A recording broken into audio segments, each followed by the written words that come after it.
seen fashion change at a quicker rate. So if you haven't, go ahead and check our previous 2 videos that cover everything from Middle Ages and things before that.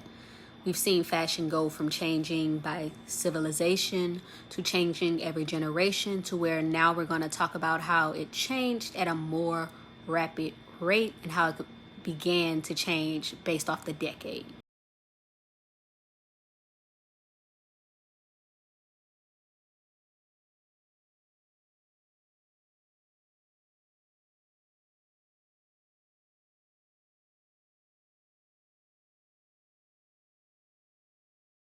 An ode to the 17th century, Met Museum calls the 18th century a time for neoclassicism, aka the revival of art, music, literature, and architecture. Extravagant wigs were worn by both men and women during this time. Shapings of corsets were still popular, and dresses and silhouette gowns were at the forefront, while the women's clothing continued to use the draping techniques of the previous century, revealing the underskirts and petticoats. The 18th century can also be known as the Rococo era. Clothing was more refined while still maintaining the extraness in patterns such as flowers, stripes, and lace. Some popular pieces during this time can be contributed to the robe volante. Hopefully I'm saying that correctly, you guys. That is the popular former gown, and the stomacher, which is basically V-shaped and is worn in the front of the gowns. Men can also be found wearing hats, breeches, and knee-length coats, vests with ruffled shirts. Removing the dramatic eye makeup that could be found in part 1 by the Egyptians, the 18th century focused on the dramatic rouge technique in a circular motion and red lips. This is the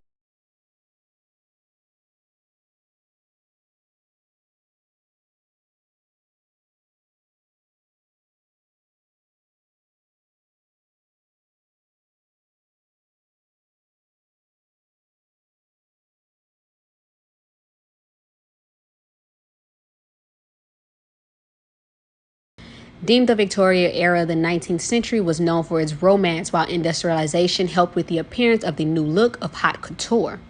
This also helped with trading. Some of the popular items during this time are these simpler hats and bonnets, full skirts with a cone-like underlining.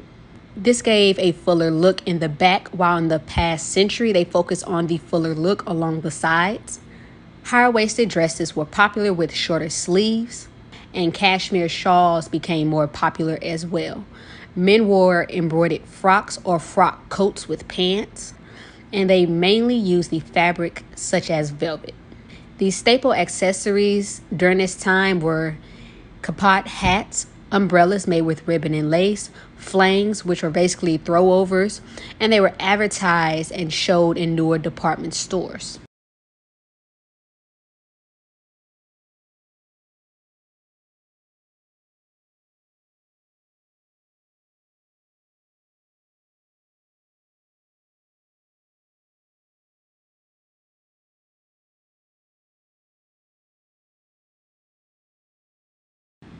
Hold on to your hats because this century is going to move super fast because everything changed to this decade, and this is one that we're more familiar with.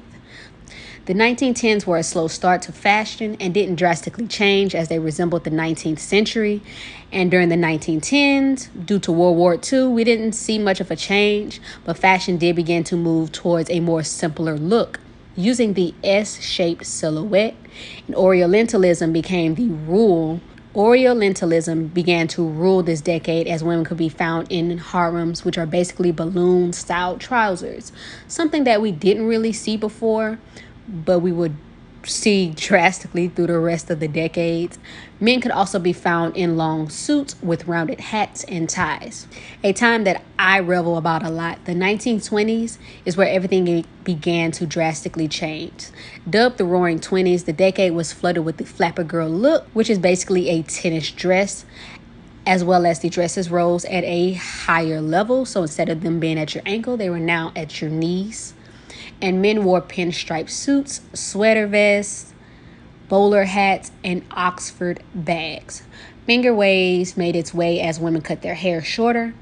and ready-to-wear fashion was at an all-time high. Some popular colors during this time were basically the pastels. The 1930s is also an era that I loved, going from the boyish look into what is more of a refined silhouette that showcased curves and longer dresses. The finger wave hairstyle quickly changed as women began to wear the pin-up and curl look. Men wore fedoras and overcoats.